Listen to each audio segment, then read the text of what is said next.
Entrando no assunto principal, eu vou usar essa notícia aqui da Cointelegraph, tá? Bitcoin reverte ganhos de terça-feira, enquanto Solana se junta a Ethereum em novos recordes. Altcoins comem o almoço do Bitcoin na quarta-feira. O Bitcoin, como vocês sabem, está lateralizando naquela faixa que vai entre os 60 até os 63 mil dólares, né? E enquanto as altcoins dispararam. Ethereum e Solana bateram suas altas históricas. E aí a gente começa a se perguntar, pô, o que está acontecendo? Né? Por que o Bitcoin está lateralizando e as altcoins estão disparando? Eu trouxe isso para vocês algumas vezes no canal, né? As altcoins disparam, principalmente as grandes como Ethereum e Solana, quando o Bitcoin lateraliza. Até aí, tudo normal. Agora, a gente não esperaria essa disparada se as pessoas estivessem pessimistas com relação ao mercado. O mercado de criptomoeda já bateu no topo. E não é o que a gente está vendo, né? As pessoas continuam injetando dinheiro em altcoins que são mais arriscadas do que o Bitcoin num momento como esse, o que indica que a alta veio para ficar, vai continuar. Então vamos analisar primeiro aqui os gráficos de Ethereum e Solana para ver o que a gente consegue tirar desse mercado. Começando pelo Ethereum, esse é o gráfico Ethereum dólar, tá? O gráfico semanal, já trouxe para vocês há muito tempo, né? A gente tem essa linha de tendência na cor amarela, a Ethereum vem respeitando ela desde o fundo do poço lá de março de 2020, tá? Sempre que encontra ela volta a subir, como vocês conseguem ver. E mais recentemente eu trouxe para vocês aqui, ó, essa formação que não tinha sido completada ainda, né, de xícara com alça. Então, esta formação,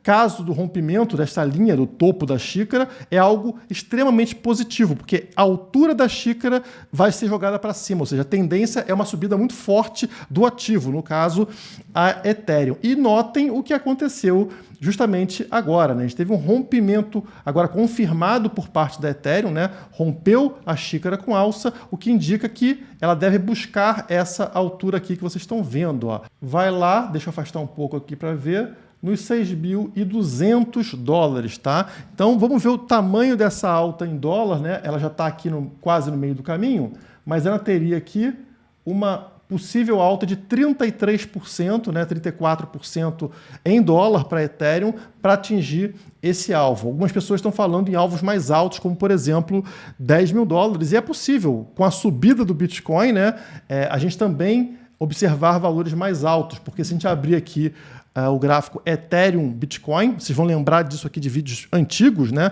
Lá no passado eu montei para vocês esse ombro, cabeça, ombro invertido e falei que a tendência era, primeiro, a Ethereum pegar nesse alvo, essa linha verde aqui, 0.058 BTCs e depois um segundo alvo lá no 0.1 BTC, que seria o meu alvo final para a saída da Ethereum. E aconteceu, né? Pegou no alvo verde, passou, fez ele como suporte, exatamente o que a gente gostaria de ver, e agora está disparando de novo em direção ao meu alvo lá do 0.1 BTC, que é o que eu quero ver. E aí, claro, a Ethereum valendo 10% de um Bitcoin, obviamente ela pode atingir valores muito elevados, né? E essa é a minha expectativa aqui com relação a Ethereum. Esse rompimento aqui mostra que tem muita tendência de alta para Ethereum, tá? O gráfico está muito bonito no caso da Ethereum e não é diferente para a Solana. A Solana tinha uma alta histórica aqui em setembro de 21, né? Bateu aqui, teve uma queda, formando mais ou menos aqui uma xícara com alça, tá? Parecido com o que a gente viu na Ethereum, esse é o gráfico diário da Solana com relação ao dólar, e houve um rompimento desta linha amarela, né, no topo da xícara, e a Solana está disparando em alta histórica agora em 240 dólares, também com a tendência de disparada a partir daqui. E se vocês observarem, várias altcoins também estão com esse mesmo padrão gráfico, né, um xícara com alça. Por quê? Porque a gente tem o Bitcoin no mercado e o resto. O resto a gente chama de altcoins. E elas costumam se movimentar mais ou menos juntas. Quando o mercado está positivo para as altcoins, todas sobem muito forte. Quando está negativo, todas caem juntas, né? Então, isso acaba fazendo com que os gráficos fiquem muito parecidos. E vocês vão observar isso nesse gráfico que mede justamente o valor de mercado de todas as altcoins juntas, tá? Esse gráfico não tem o Bitcoin, obviamente, são somente as altcoins. E aqui, olha só o que a gente observa no gráfico. Esse aqui é o gráfico diário, tá, do mercado de altcoins, mesma coisa, ó. desde lá de maio, teve uma queda, formando aqui esse padrão xícara com alça, que acaba de ser rompido. Então, no caso, o rompimento acontecia no 1,46 trilhões de dólares para o mercado de altcoins, já estamos em 1,56 trilhões de dólares. E se a gente pegar essa altura da xícara aqui e jogar para cima, como a gente fez lá no caso da Ethereum, a gente vai observar que as altcoins tendem a pegar aqui, ó, nesse topo, em 2,5 trilhões de dólares, tá? Uma subida bem forte aqui, deixa eu medir para vocês, né? Seria uma subida mais ou menos daqui até este topo aqui.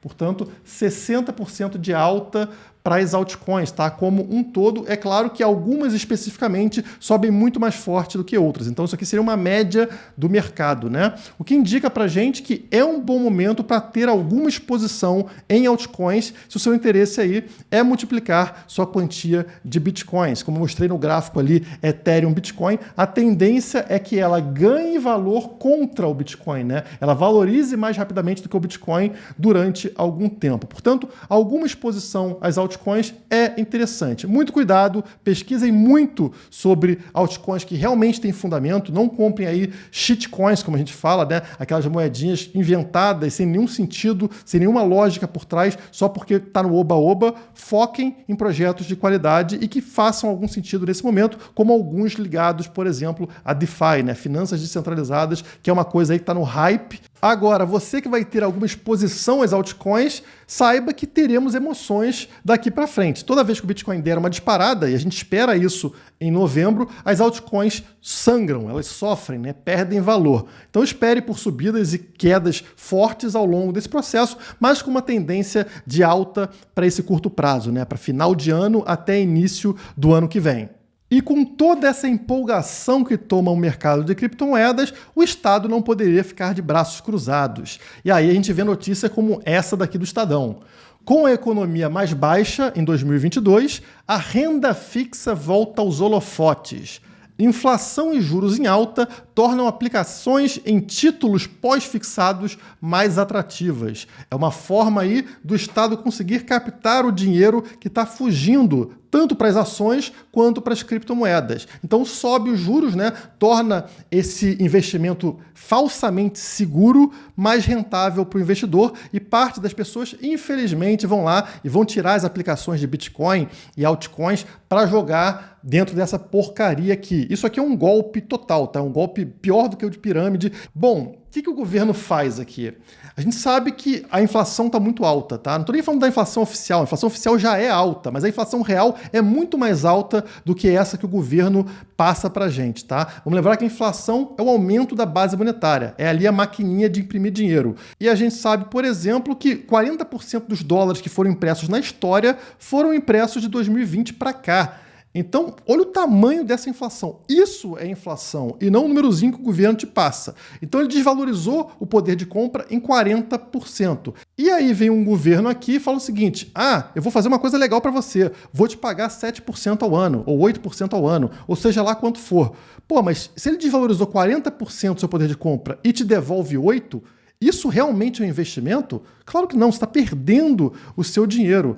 E, infelizmente, algumas pessoas não enxergam. A pessoa fala assim, se teve inflação de, sei lá, 10% e eu consigo tirar 10% numa aplicação de título, para mim tá ok, né? Eu matei a inflação. Só que não é 10%, gente. É muito acima de 10%. E esse é o golpe do Estado. Ele imprime, depois ele te oferece um dinheiro abaixo do que ele imprimiu e pronto.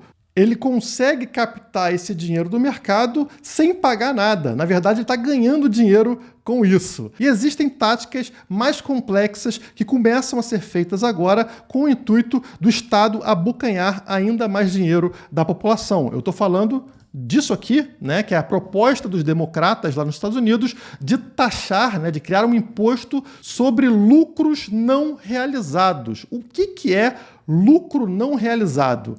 Bom, vou dar um exemplo aqui para vocês, tá? Eles começam fazendo isso, obviamente, para quem é mais rico, porque aí poucas pessoas reclamam. E depois eles vão baixando essa faixa, né, até chegar em você. Mas a ideia é o seguinte: imagine que você tem uma casa que vale R$200 mil.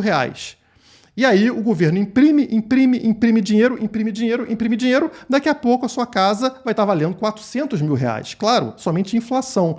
E aí o que o governo vai fazer? Ele vai pegar essa diferença dos 200 mil que você tinha declarado a sua casa para 400 mil, que é o valor que ela vale depois da inflação, e falar, bom, sua casa agora tem um lucro de 200 mil reais. Pô, mas você não vendeu a casa, então não é lucro. Ah, mas é um lucro não realizado. Você vai ter que pagar imposto sobre esse lucro não realizado. Só que não é lucro, é só um efeito da inflação. Você não teve nenhuma vantagem. A tua casa continua valendo a mesma coisa, mas o governo vai começar a tributar, a criar imposto sobre esse valor aqui que você não vendeu, que não é lucro, mas ele agora tem interesse em cobrar o imposto. E o problema é o seguinte, você provavelmente não vai ter grana para pagar imposto sobre 200 mil reais desse exemplo. O que acontece? Eles tomam a casa de você, né? Ou um grande banco toma a casa de você por algumas migalhas, né? Vai lá para leilão e eles conseguem tomar propriedade de todos nós e fazer aquilo que eles querem na Agenda 2030, que é você não vai ter nada e será feliz. Eles falam isso, inclusive, abertamente, né? A ideia do governo global é o quê? Que as pessoas não tenham propriedade, que tudo seja alugado, né? Tudo esteja na mão do governo e você pague um aluguel para eles. E aí, nesse intuito, eles começam a criar essas ideias malucas como imposto sobre lucros não realizados. E até a própria matéria aqui do jornal americano diz que isso seria inconstitucional. Mas não interessa, é todo o Estado, é uma gangue. Eles vão escrever um papelzinho, igual o STF faz no Brasil, e pronto, se torna constitucional. Eles ignoram completamente o que é a Constituição e seguem em frente para te roubar mais. A única forma que a gente tem de escapar desse tipo de coisa é possuindo aquilo que é a única propriedade privada que realmente existe atualmente, que é o Bitcoin. Por isso que o Bitcoin é tão importante.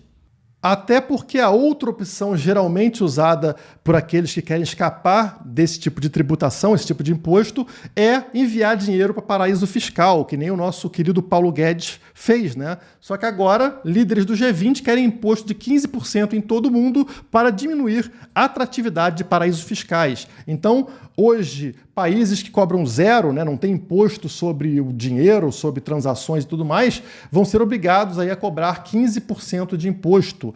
E eles ameaçam mesmo, tá? Uma guerra de máfia. Eles falam aqui, há previsões de punições aos países que se recusarem a acatar essa regra. Ah, você não vai cobrar imposto do seu cidadão? Então você agora não pode fazer comércio com a gente, por exemplo. Você está totalmente isolado, você virou uma ilha onde ninguém faz comércio com você. Esse tipo de coisa vai começar a acontecer. Então, todos esses ricos, né, e cada vez as pessoas mais de classe média também, que começam a ser afetadas por esse tipo de regra, de, por exemplo, imposto sobre lucros não realizados, se eles não podem contar com paraísos fiscais, o que sobra para eles? Sim, Bitcoin. E é por isso que o Bitcoin cada vez mais vai ter adoção, vai ser utilizado. Não porque essas pessoas entendem ou gostam do Bitcoin, e sim porque não tem